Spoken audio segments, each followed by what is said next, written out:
शक्ति छ। त्यसले हामीले नराम्रो शब्द बोल्दाखेरि हामीले जे बोल्छौँ त्यही कुरा हामी देख्छौँ। एकजना आन्टीले आफ्नो छोरीलाई सधैँ नराम्रो शब्द भनेर गाली गर्नुहुँदो रहेछ है। त्यो शब्द मैले यहाँ भन्न पनि छैन।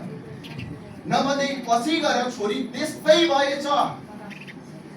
एकदम साँच्चै नै के भने तपाईँ र मैले जे कुरा बोल्छौँ त्यही कुरा हामी देख्न सुरु गर्दछौँ होइन। जीवन र मृत्युको शक्ति हाम्रो बोलीमा छ। हिजो पुस्तकले त्यही भन्दछ 18:21 हामीले जे बोल्छौँ त्यो कुरा हामी देख्न सुरु गर्छौँ।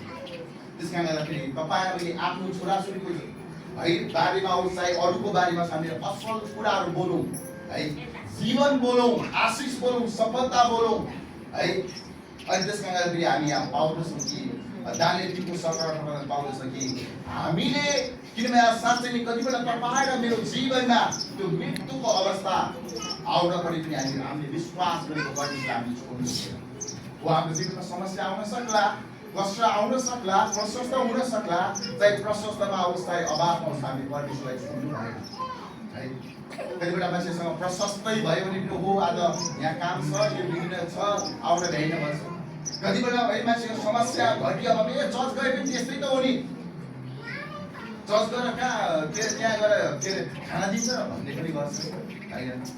तर साँच्चै जब तपाईँ र मैले प्रभुसँग प्रार्थना गर्छौँ तपाईँलाई मलाई परमेश्वरले काम गर्न सक्ने सामर्थ्य दिने हो, बल दिने हो, स्वर्गीय बुद्धि ज्ञान दिने हो, रुपैयाँले डाइङ दिने होइन होइन। जब कतिपल्ट होइन जस्तै हिजो हामी व्यवस्था 8को 17-18 भन्दछ है तिमीलाई काम गर्ने शक्ति सामर्थ्य कसले दिन्छ? परमेश्वरले दिनुहुन्छ। उहाँको सम्झना गर भन्ने कुरा हामी त्यहाँ पाउँदछौँ है।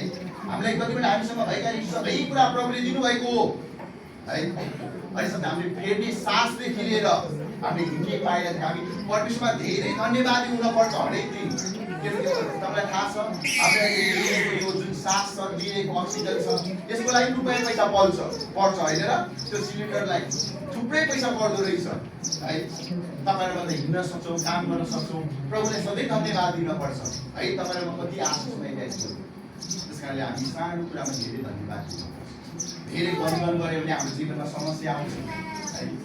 अनि साँच्चै नै परमेश्वरको वचनले त्यही भन्दछ अलिक 29को 4 भन्दछ परमेश्वरसँगको सम्बन्धले मेरो घरमा आशिष आउँछ। अलिक भन्दछ तपाईँ र मेरो सम्बन्ध जब परमेश्वरसँग घनिष्ठ हुन्छ नि, परमेश्वरसँग हामी प्रार्थना गर्छौँ नि, प्रभुले तपाईँ र मेरो जीवनमा काम गर्छ।